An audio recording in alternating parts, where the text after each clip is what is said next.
Welcome to the top 10 cards out of the decade. Now, I debated on a lot of ways to approach this video, whether or not we were approaching TCG and OCG with this.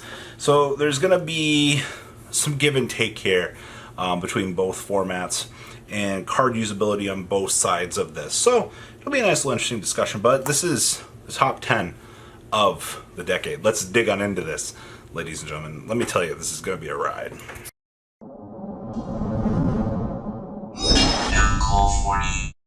Number one on our list here is Dante. This card was the culprit of format. I was told this card was a problem for about 3 years. I don't really remember much about BA. I remember going to an ARG and people were just like 2-hour finals because of the BA mirror.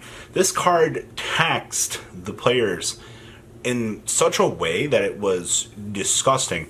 And like this isn't just Dante, it was Burning Abyss as a whole.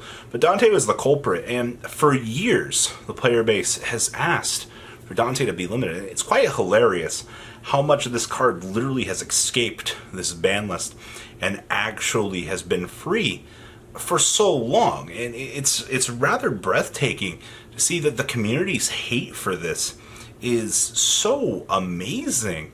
That I'm actually flabbergasted about this. So, number 10 has got to go to Dante.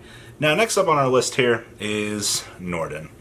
Norden is the culprit of many degenerate things, and he definitely deserves the 9th spot for being this degenerate powerhouse that allowed, literally, heroes to extend board. Actually, the problem with this card was it was so generic, you instant fusioned it out, and you got a free extender, which was a free Xyz. It's a free, rank 2 if you really wanted to, or free link 2.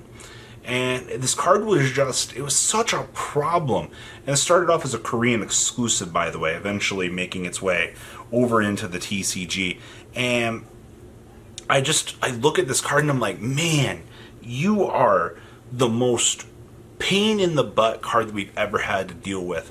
So yes, Norden getting the 9th spot, a generic extender, a powerhouse like the community has never really seen once before, and I hate it so much. Number 8 on our list is Ash Blossom and Joy Spring, the hand trap that everybody knows and loves in today's format. The I'll Stop Your Max C card, and I do think that this card does warrant its position on this list, solidifying the 8th spot. There's not much else to say with Ash Blossom. You guys should really be familiar with this card in today's format. It's always there, and it's always going to be there. Let that sink in. Number 7 on our list here is, in fact, Firewall Dragon. The first time that I've ever actually seen a boss monster from the anime cause loops and be absurd. Firewall definitely takes the cake for design that nobody really intended to be this good. And you could tell at the beginning of Link format when they made this, they were like, oh, this will be fine. And then you just see the house burning down over yonder because you have this creepy card that is just causing issues. Like, it shouldn't surprise anybody that this card got banned as fast as it did. Like, Goki's loops, loop, loops. I gotta love them. Number 6 is, in fact, Soul Charge. Now, I debated on this one for a little while, and I was like, alright, so this is what we're gonna do here. Soul Charge allowed for, you topped it, you were able to recover and make a board. We saw that players looked at Soul Charge as a degenerate means to literally just extend and win games. There were decks that were just playing Soul Charge just to draw Soul Charge and extend out the board. This was the first time the game had ever seen a card that just allowed for more mass revival than it should have allowed. And this card definitely should make top 10 on every list because of how crazy good this thing was. I'm so glad that this card is just straight gone and we're never going to have to deal with it again. Sometimes I miss it, but that's okay because sometimes It's not always okay to miss an abusive relationship, but they could always be a better partner. So I do want to say that. Now, number 5 on our list is Shockmaster. Now, the Shock Lock was a fantastic creature, and windups made me hate myself in this game because the Shock Lock just denied your opponent the chance to play the game. 3 level 4s, stick it together. This generic card that just you declare a type, your opponent can't play it. It's almost like it's a D-barrier or something. But cards that deny the opponent the chance to play the game are bad. Number 4 on our list is That Grass Looks Greener. Now, I debated this for a hot second if this was going to make the list or not, but this card changed the way that the game played. We now had players that were looking to play bigger decks because they could, man. Like, what? So you got these players over here, they're like, I'm going to bring 60 cards to the table today. You're going to just see the mirror match, and you're just going to be like, what? This card made competitive play a nightmare because the amount of plays that you could make literally stalled out time. And it's ridiculous when you look at it because you combo through your whole hand, you bait your opponent's ash, you activate grass, you mill 25 cards.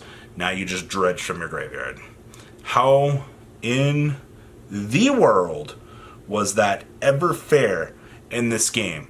I ask you, because it's actually absurd to me that we allowed grass to even exist in the first place, especially when you have zombies and resource decks in this game. But it was okay. Like, I will give it at that. Now, before we get into the top 3 here, I do want to say that there were honorable mentions. And there are 5 of them I do want to cover here. So, number 1 for honorable mentions is like 11 through 15. So, we have Boral Sword Dragon.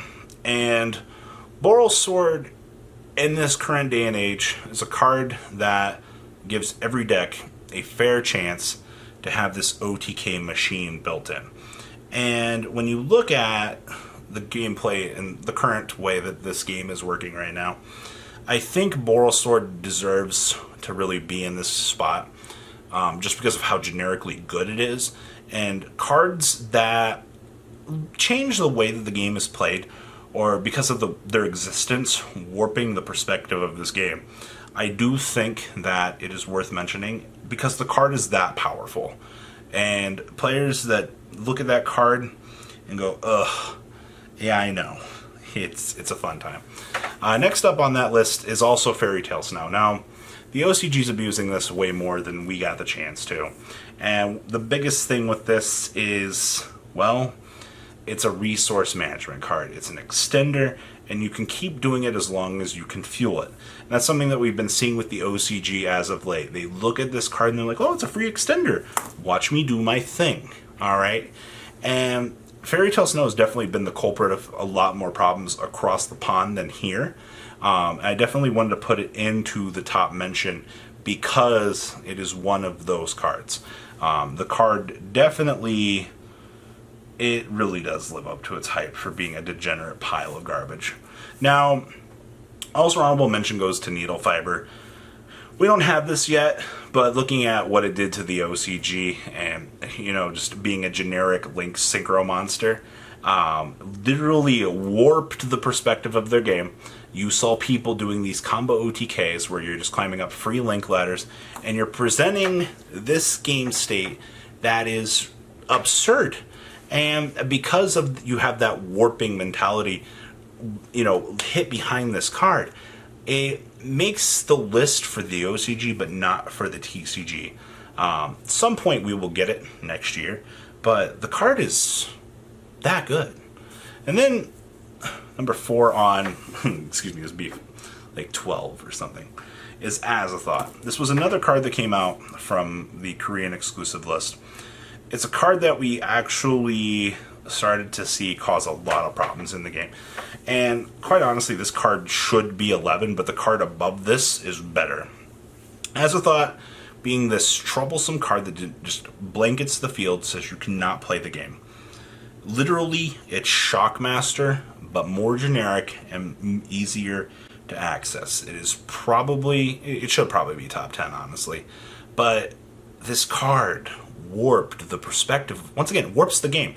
Denying your opponent the chance to play Yu-Gi-Oh! Is the greatest Yu-Gi-Oh! If you haven't noticed that. And then the last one on the honorable mentions here is Dragoon of Red. We do not have this in the TCG, and I've never actually seen this before in my life. The OCG just got this card a week ago, last 2 weeks, for December 2019.